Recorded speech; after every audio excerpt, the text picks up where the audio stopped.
नमस्कार दोस्तों, मैं बेनीवाल।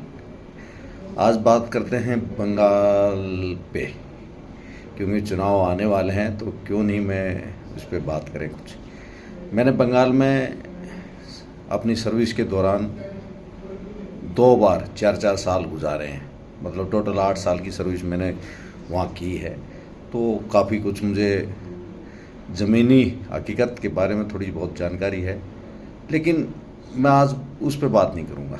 आज बात करेंगे कि कैसे एक राज्य जो है बहुत फल फूलता हुआ गरीब कैसे होता है, उसके बारे में आज हम बात करेंगे। बंगाल ही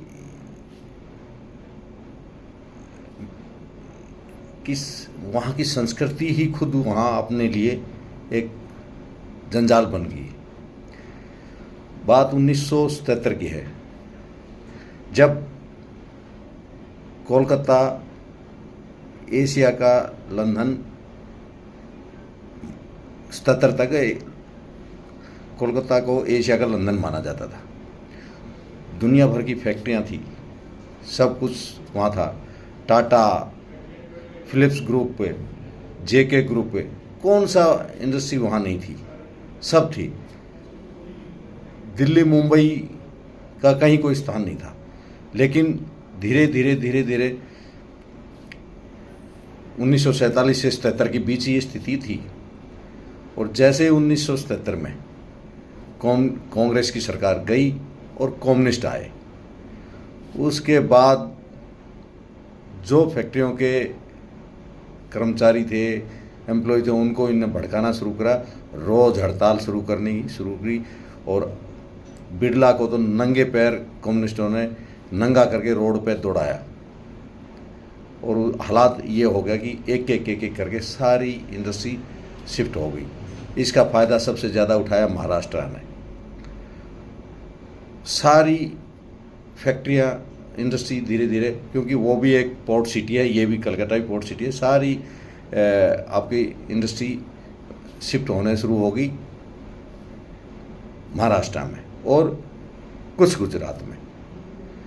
एक करके सब कलकत्ता में, वेस्ट बंगाल में मैंने बंद होते हुए देखा। कोई भी बड़ा इंडस्ट्रियलिस्ट वहाँ अभी जाने के लिए तैयार नहीं है, सारे वहाँ से भागे। और उस टाइम पर जब ममता धीरे धीरे आ रही थी तो वो भी कम्युनिस्टों की तरह ही हफ्ते में 2 दिन हड़ताल अपना करके रखती थी, और बाकी दिनों कम्युनिस्टों की हड़ताल। तो ये हड़ताल करके सारी फैक्ट्रियों पे ताले लग गए। लोग बेरोजगार और गरीब गुर्बत में जीना शुरू कर दिया। और हालात अभी भी ऐसे ही हैं, वहाँ सुधरे नहीं है। विशेष बात यह है बंगाली लोगों में कि वो अपने आज भी वर्तमान स्थिति को नहीं समझते हैं।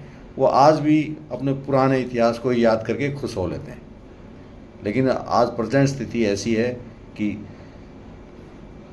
भिखारी सबसे ज़्यादा बंगाल में है। पूरे इंडिया की एवरेज देखेंगे तो 50% से ज़्यादा भिखारी बंगाल के हैं। क्यों आई ऐसी स्थिति, जो कि लंदन की स्थिति के बराबर एक शहर था। और उसके आज आईटी सेक्टर को ही देख लो, जो बेंगलोर में जाने से पहले ये आईटी सेक्टर स्थापित करने का बंगाल को ऑफर मिला था, लेकिन कम्युनिस्टों ने उसको भी मना कर दिया। जहाँ जहाँ कम्युनिस्टों की सरकारें रही, वहाँ इंडस्ट्री को इन लोगों ने बर्बाद करा। यही एक कारण है कि आज बंगाल पिछड़ता जा रहा है। और दूसरे जो स्टेट हैं, जैसे महाराष्ट्र है या गुजरात है या और कोई भी इंडस्ट्री जहाँ लग रही है, आजकल यूपी भी सबसे आगे आ रहा है इंडस्ट्री लगने में, क्योंकि लॉ एंड ऑर्डर और आपको एक भरोसा दिलाता है कि यहाँ आप अपना बिजनेस पैसा लगाएंगे तो आपको रिटर्न मिलेंगे, आप सेफ रहेंगे। और बंगाल में आपने सारे इतनी इंडस्ट्री थी, सारी बर्बाद हो गई। कोई देखने वाला नहीं है। और ये टीएमसी जब आई आज से 15 साल पहले, तब भी एक उम्मीद जगी थी कि वो करेगी, लेकिन इसने खुद टाटा को वहाँ से भगवा के ही ये सत्ता में आई। तो हालात ऐसे हो कि उसके बाद से आज तक कोई इंडस्ट्री वहाँ गई नहीं है। और ये देखने में लगता है तो ये बंगाल के जो कामगर थे, मजदूर थे, उन सब ने कम्युनिस्टों के जाल में फंस गए। अगर उसको ये लगा कि इंडस्ट्री वाले हमको लूट रहे हैं, अरे इंडस्ट्री वाले लूटते नहीं भाई, आपको रोज़गार देते हैं, आपकी रोटी रोज़ी कमाने का एक मौका देते हैं और आप काम करिएंगे। लेकिन वो सब बंद हो गया। मैंने देखा है जहाँ मेरी पोस्टिंग थी इंडस्ट्री में ही, मैं CISF से हूँ, तो वहाँ जिस भी दुर्गापुर में मैं था वो यूनिट, वो जो इंडस्ट्री को मैंने सामने से उजड़ते हुए देखा। इतने फर्स्ट क्लास किलोमीटर में से उसका टाउनशिप था, सारा खंडर हो गया, सारा बर्बाद होगी, फैक्ट्री बंद होगी। वो एक फैक्ट्री का ही उदाहरण मैं दे रहा हूँ, तो मेरे सामने और 10 फैक्ट्री थी वहाँ, लेकिन सारी की सारी बंद हो गई। उनका हालात ऐसे हैं आज कोई पूछने वाला नहीं है। तो मैं ये बात ये करते हैं कि क्या ये कलकत्ता जैसा हाल मुंबई में भी हो सकता है क्या? संभावना कम है। अगर ये मराठी मानुस वाला कीड़ा नहीं काटेगा, वैसे काटा नहीं, वहाँ के लोगों ने ये रिजेक्ट कर दिया। ठाकरे ने कोशिश करके देख ली है कि मराठी मानुस को आगे ला के हम वोट जीत लेंगे और बाहर वालों गुजराती और जो बिहार वालों को, वो यूपी वालों को भगा देंगे, लेकिन वो सक्सेस नहीं हुए और फेल हो गए। अगर महाराष्ट्र या कोई कर्नाटक या कोई भी स्टेट के लोग ये सोचते हैं कि बाहर के आदमी आके आपको लूट रहे हैं, ये गलतफहमी है, मैं ना रहें।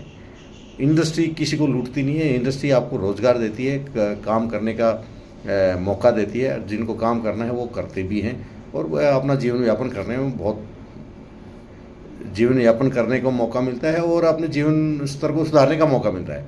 इंडस्ट्री कभी किसी का नुकसान नहीं करती है।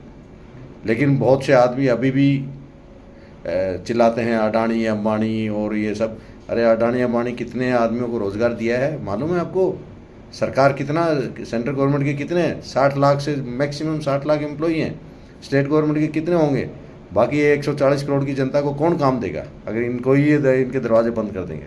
इनके दरवाजे बंद करने से कोई फ़ायदा नहीं होगा। आपको काम करिए, अपना हक के लिए आवाज़ भी उठाइए। हम ये नहीं कहते कि आपको कोई शोषण करे और आप आवाज़ ना उठाएं, लेकिन ये नहीं है कि आप जो काम, जो फैक्ट्री हो रही है, जहाँ से आपकी रोजी रोटी आ रही है, उसी को ताला लगाने की नौबत आ जाए। तो विचार करना, बंगाल वालों को सोचना चाहिए, अभी मौका है, सरकार बदली करके अपने प्रगति का रास्ता खोल सकते हैं। जय हिंद, जय भारत।